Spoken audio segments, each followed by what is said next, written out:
If you want to learn how to make your own back-to-back cake toppers really easy in Cricut Design Space, then keep watching because I'm going to show you how, and it's super easy. Welcome to part 11 of Cricut for Beginners, and today we're going to make cake toppers.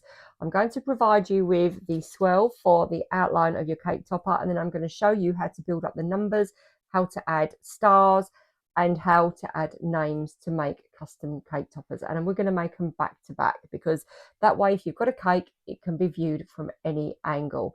And that's just so much more effective than having to stick it against the wall because the back of the cake topper is ugly. Who would use this? If you're a mum or dad and you want to design your own kids themed parties. I designed all of my kids themed parties, and back in the day before I had the Cricut, so it was all so much more expensive and so much harder. Now it's super easy. So if it was an 18th, you could put their name in. You could use these swirls to make a banner with every separate swirl could be a separate letter of the name and happy birthday. You can create mini cake toppers. You can create t-shirts with HTV vinyl. So once you've got the format of making this, you can do so much with it. We're going to work through this step by step. So let's jump on to Cricut Design Space and I'm going to show you how.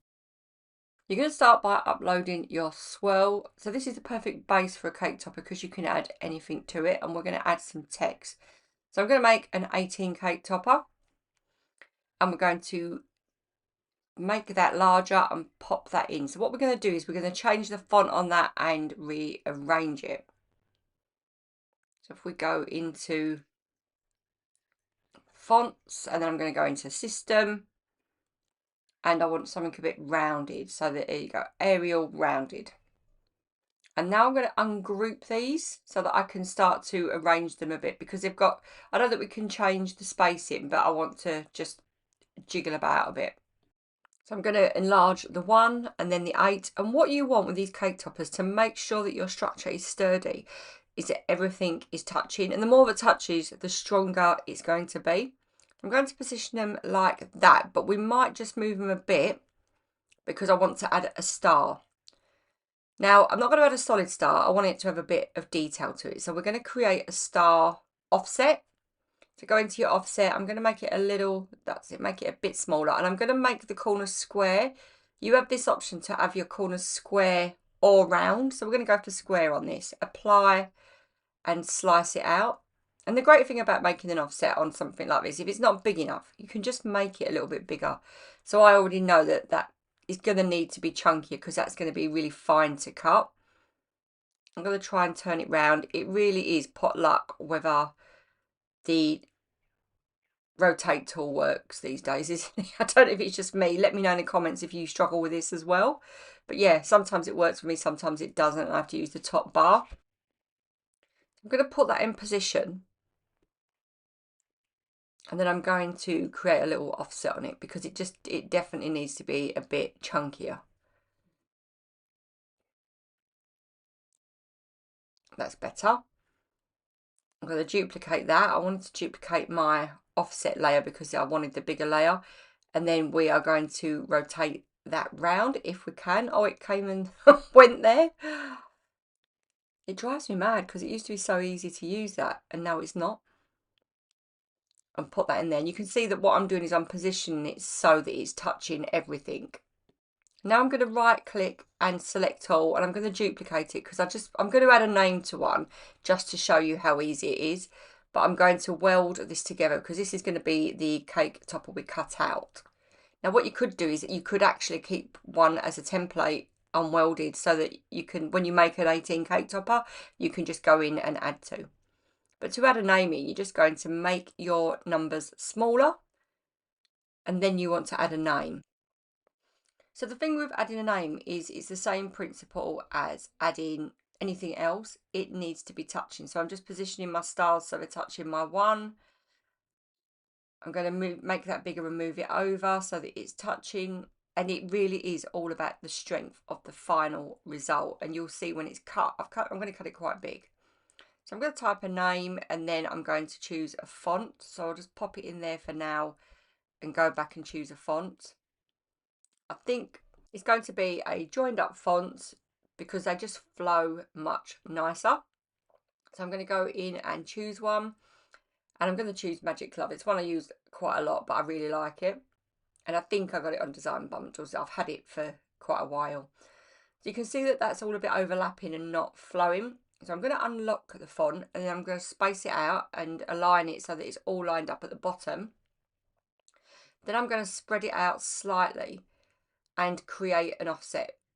And the reason I'm going to do that is because these letters are far too thin to cut.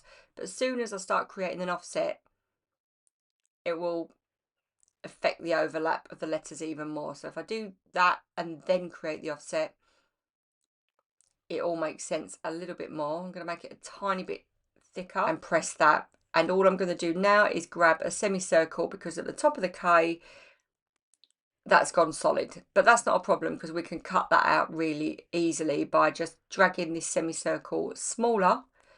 We're going to drag it over the top of the letter and we're just going to slice it out. And always remember that you've got so many options with slice, weld and offset with words. You don't have to stick to what you've been given. You can think, oh, I want that a bit chunkier, I want to change it. It's all really easy. So now when we pop this in and we're going to rotate it, I'm going to make it a little bit bigger. And you can see that now it's going to fit inside my cake topper and I can position it so it's all touching and weld. And that's how you would put a name in. So we're not going to use that today, but I just wanted to show you.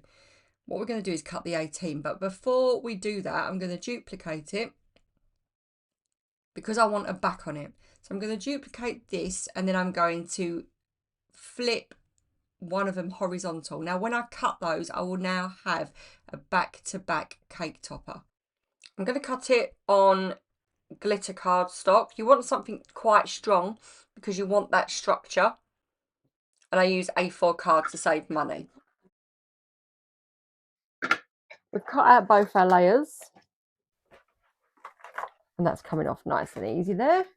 And we've got both sides of a cake topper. Now this doesn't matter if you're putting the cake against the wall, but you don't know if you want something, if you want to be able to look at a cake from all angles, then this is a really great way to do it. And they're going to fit perfectly back to back because you've just duplicated and mirrored. But what we want to do first is we want to add your straw in the middle, and we're going to put the straw there.